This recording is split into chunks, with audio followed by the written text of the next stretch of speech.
everyone! So today nga, medyo tinatamad-tamad ako gumawa. Medyo tinatamad akong gumawa ng content kasi medyo nasad ako doon sa nakaraan kong video. Na-freeze siya. Buti sana kung ang ganda ng angulo ng mukha ko doon sa pag-freeze niya. Nakaganoon pa ako. Ano yun? So, medyo na-disappoint ako. Medyo actually nawalan ako ng gana gumawa ng content. Kasi, ang hirap-hirap gumawa ng content, alam niyo yan, ang hirap mag-edit. So, syempre, dahil maganda tayo, laban, ganun. Maganda. Okay, sorry.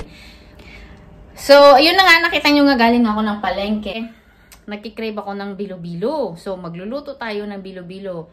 Pero, bago tayo, magluto ng heavy lunch, kailangan mag-stretching din tayo, no? Mag-exercise. Kasi yung katawan ko parang nasa recovery period siya. So, I feel like I have to listen to my body naman. Ayoko naman siyang, alam mo yun, yung abusuhin. So, pinakinggan ko yung sarili ko. Gusto ng sarili ko medyo, very light lang na exercise. So, para hindi naman, hindi masana yung katawan ko na walang ginagawa. So, I make sure na meron ako at least mga stretching, mga ganyan. So, kahit maliit ang space ko, I will do my best to stretch my body. Ganun! Like, plank lang, ganun. Simpleng plank. Kasi nga, meron nga akong conditioning na prepare. So, I'm working out with my core. So, hindi na nga ako nag-exercise this week. Kasi, I feel like my body is so tired from Sunday's training. Mahirap magsalita, no?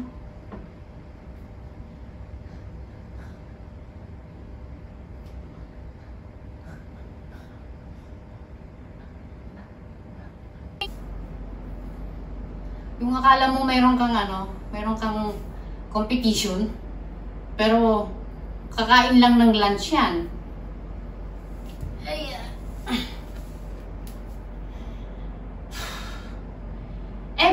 Every now and then naman talaga nag-stretching ako kahit anong ginagawa ko, kahit anong oras pa yan. Kapag bigla akong maalala mag-stretching, I do stretching. Ganun. Simple, basic stretching lang naman. Hindi naman kailangan very intense. Kasi gusto kong mag-stay yung pagiging flexibility ng katawan ko. Which is actually, I'm not very flexible yet. Pero ang goal ko is maging more flexible. Ganyan. Kaya, lagi akong nag-i-stretching. Kabila naman.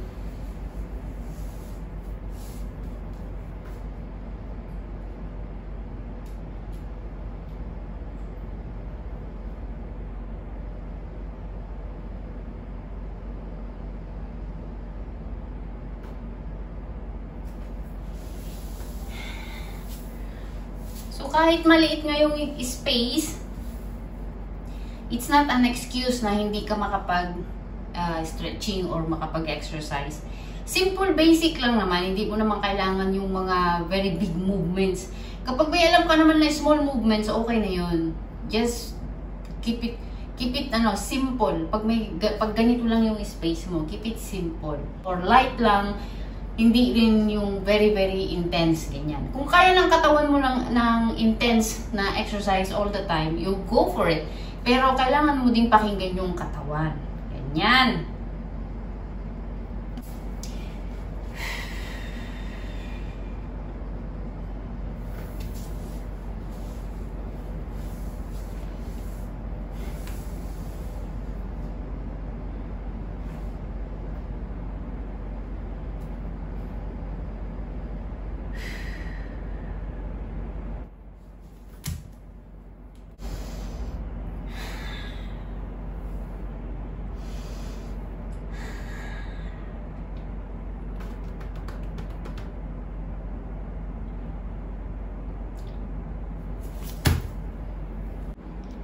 Okay, so ayun na nga, nakapagluto na ako ng brown rice from Calbayog yan. Calbayog, Philippines. So may brown rice ako galing sa fresh from the Nag-farm lang ako ng farm. Pilipino tayo eh. Tapos, ito nga, bumili nga ako ng gulay. Like I said, I do eat a lot of vegetables. Ngayon, ang lulutuin ko ay sinigang na gulay. Oh, nakarinig na ba kayo ng sinigang na gulay? Oh, basically gulay lang with sampalok. Oh, ngayon meron akong sago. This is pearl sago. Kasi gagawa ako ng bilo-bilo with langka.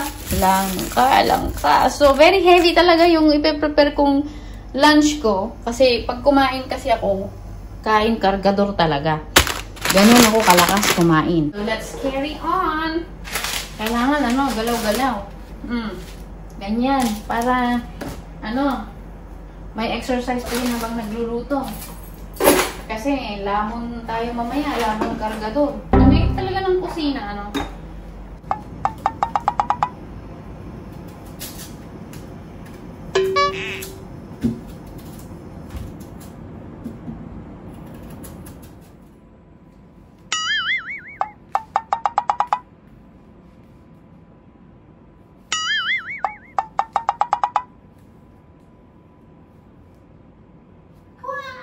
Ayan.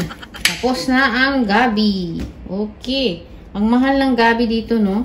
Ito is in English. Wow, in English. It's called yam. Yung sa atin, no? Gabi lang yan. Gabi at Sharon. O, tapos na yung aking gabi. Ngayon, isinalang ko na yung kasi magpapakulo nga ako pala ng Kalimutan ko magpakulo pala ako ng sago. Oy. Medyo matagal-tagal pala pakuluin itong sago na to. So, para yan doon. Okay. So, ang next naman natin ay ang cabbage. Oh, repolyo lang yan eh.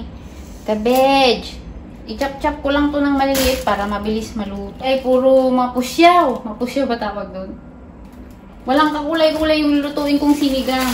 Sabi ko, lagyan natin ng pampakulay. Oh, bumili na ako ng kangkong. Para naman hindi masyadong boring yung yung sinigang natin. Very simple. Cut mo lang yung matigas na parte. Laman tiyan din yan. Okay pa yan.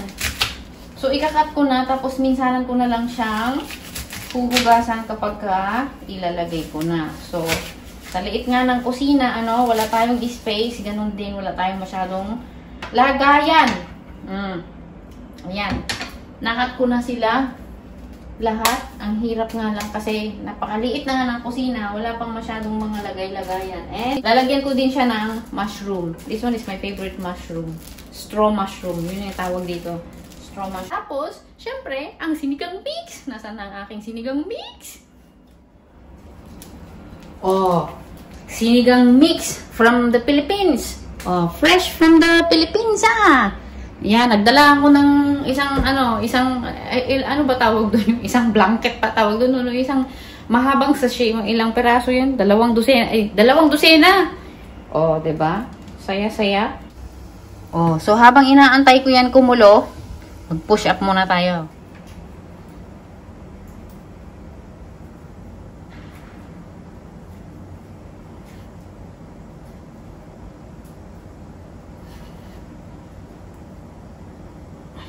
Siyempre, kumukulo na yung tubig.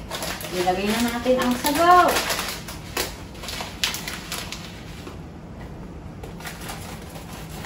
Ayun. Hindi natin uubusin yung sabaw. Unti lang. Hindi lahat. Ayan, kumulo na siya. Ilagay na natin.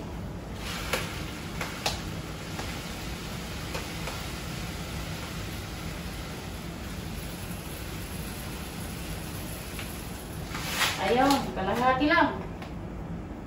Ano ba yun? Dagdagan pa. Okay na yan. Kalahati lang. Sago. And haluin.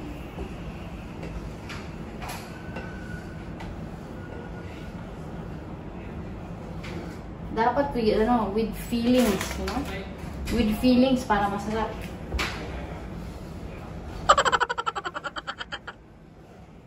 Oh, ganyan. Ano na bang next? Ginto! Ginto! Sumayaw. Kasi hindi ko na alam kung anong next nito. Haluin ng haluin.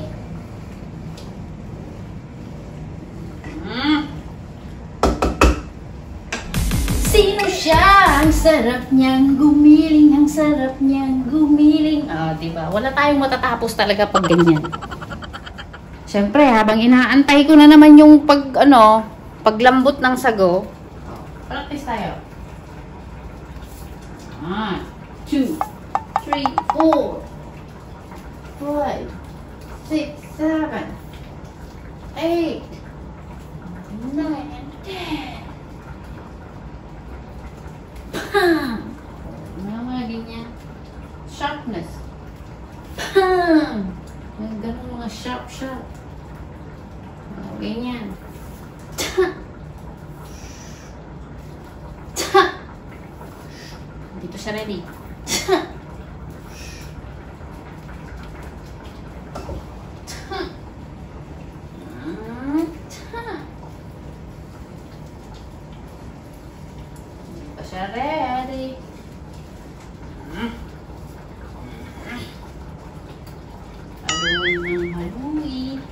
Haluin.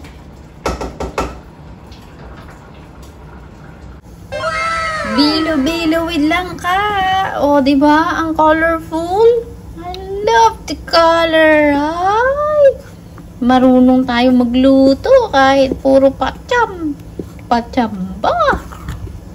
At least. Oh. Sabihan ako nito ni Pi. Pwede ka na mag-asawa.